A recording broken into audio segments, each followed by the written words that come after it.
ফাতহানা আলাইহিম বারাকাত, আমি তোমাদের ভিতরে বরকত অবতীর্ণ করে দেব।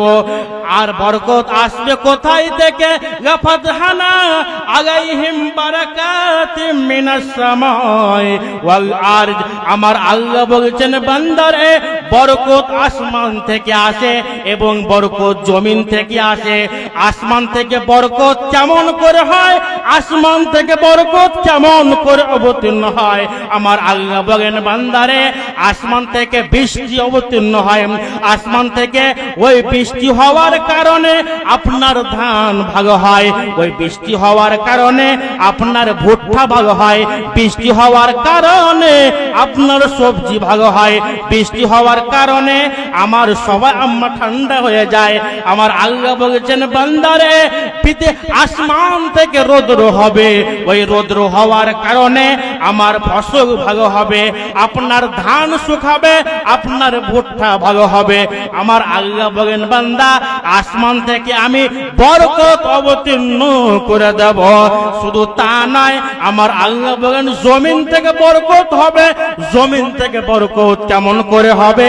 এই জমিনে আপনি ধানের খেতি করবেন, ভুট্টার খেতি করবেন, ওই জমিতে ফসলটা ভালো হয়ে যাবে। শুধু তা নয়, আমার আল্লাহ বলেন, বান্দা ওয়ামান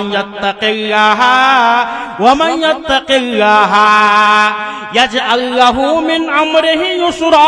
পৃথিবীর বুকে বান্দা যদি আমাকে দেখে ভয় করো, আমাকে দেখে ডর করো, পায়খানা গিয়েছো আমাকে দেখে ভয় করো, পায়খানা রুমে এমন তুমি কাম করো না যে মহান আল্লাহকে জবাব দিতে হবে।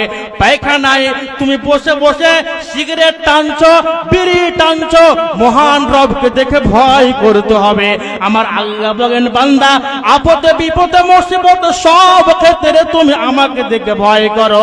আল্লাহ বলছেন, মিন আমরিহি ইউসরা, আমি তোমার জিন্দেগিটাকে আসান করে দেব, আমি তোমার জীবনটাকে আসান করে দেব।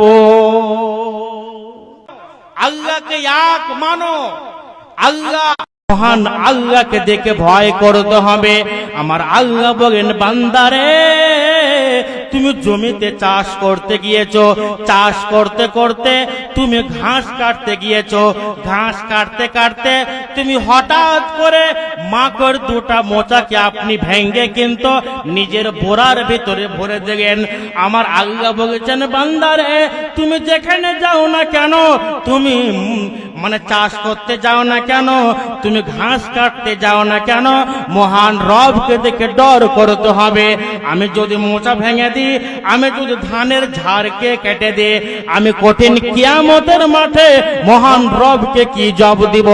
ওই কঠিন কিয়ামতের মাঠে মহান রবকে আমি কি জবাব দিব? আল্লাহ বলেন, বান্দারে পৃথিবীর বুকে যদি তোমরা আমাকে দেখে ডর করো, আমাকে দেখে ভয় করো, আল্লাহ বলছে